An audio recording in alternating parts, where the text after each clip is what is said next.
Bonjour à tous. Alors, comme promis, le court-métrage sur le féminin sacré.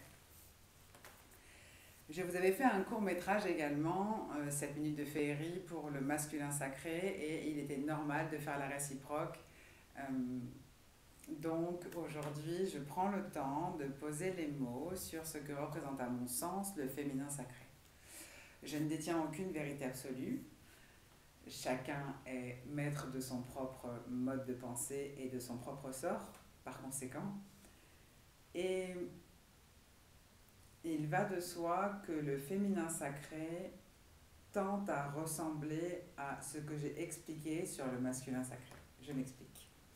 En termes de magnétisme, déjà dans un premier temps, une femme qui siège dans son féminin sacré est, comment dire, détentrice de pouvoir. Elle a un réel pouvoir magnétique parce que elle sait qui elle sait ce qu'elle est, et elle sait ce qu'elle vaut, et entre guillemets, j'aurais envie de rajouter ce qu'elle mérite, puisque nous méritons tous le meilleur. Une femme qui n'est pas dans son féminin sacré aura tendance à vivre dans ses blessures d'enfant.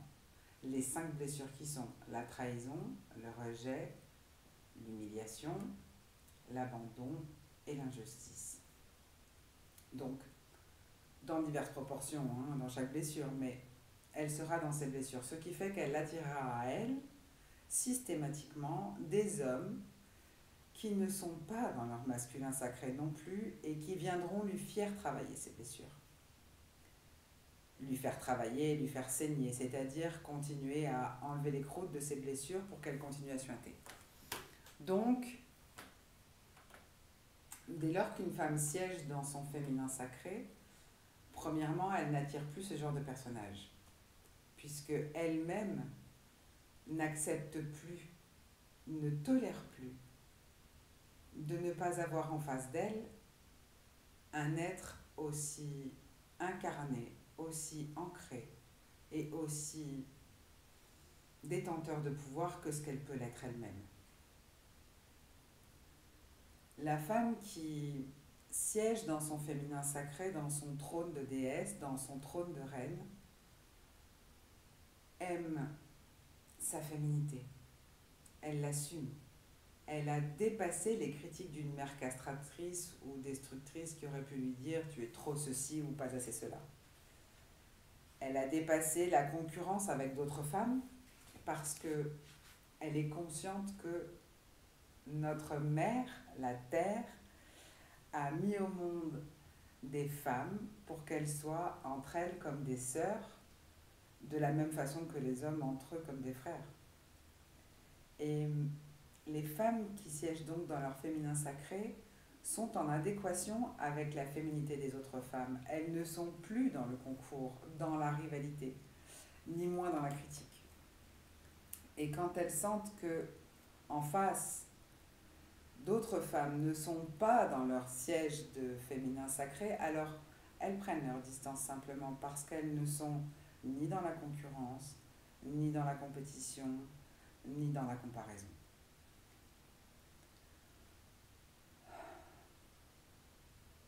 On les a longtemps appelées sorcières, ces femmes dans leur féminin sacré, parce qu'elles aiment les cycles de la vie. Elles aiment les cycles de la terre, de la lune, les saisons. Elles aiment leur connexion avec le grand tout. Elles le vivent pleinement, joyeusement. Ce sont donc les sorcières, puisqu'elles aiment leur sexualité. Elles chérissent leur yoni. Personne ne pénètre le Shakti sans s'être purifié avant. Parce que pénétrer la yoni d'une femme qui est dans son féminin sacré, c'est vraiment avoir accès à son temple, à son intimité. L'essence de l'homme se trouve dans la yoni de la femme, de la même façon que l'essence de la femme se trouve dans le sexe de l'homme. Parce qu'à ce moment-là, les deux polarités s'emboîtent, telles que les deux triangles de la Magen David, l'étoile de David, qui au départ est un symbole fort de protection, puisque c'est l'union des deux polarités réellement, l'homme et la femme. Celle qui reçoit du ciel et qui transmet la spiritualité, est celui qui donne dans le monde vivant, actif, et qui transmet la vie sur Terre.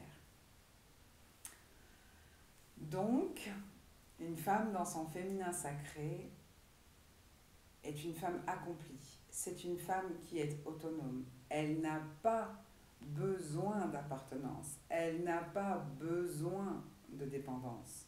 Au contraire, elle sait qu'elle est parfaitement autonome. Elle sait qu'elle se suffit à elle-même. Il est évident que si un homme doit marcher à côté d'elle, ce doit être un homme ancré dans son masculin sacré. Un guerrier, pacifique. Sans cela, pas d'adéquation possible. Donc, mieux vaut rien que pas grand-chose. Une femme qui siège dans son féminin sacré, c'est une femme qui s'aime, qui se respecte profondément et qui ira là où on la célèbre, pas là où on la tolère. Entendez bien que tout attachement psychologique, affectif, devient rapidement toxique. Si vous apprenez à vous positionner en tant que déesse, alors les attachements ne sont plus possibles. Seul l'amour peut régner. Et vous ne tolérerez pas les attachements parce que ça vous contraindra. Cependant, ça ne vous empêche pas, en étant dans votre féminin sacré, de partager votre quotidien avec un homme que vous aimez et qui vous aime, mais qui vous aime dans votre intégralité comme vous l'aimez dans son intégralité. Sachez qu'au cœur de cette sacralité de chaque individu, homme comme femme, se trouve l'espace où l'être est absolument vulnérable.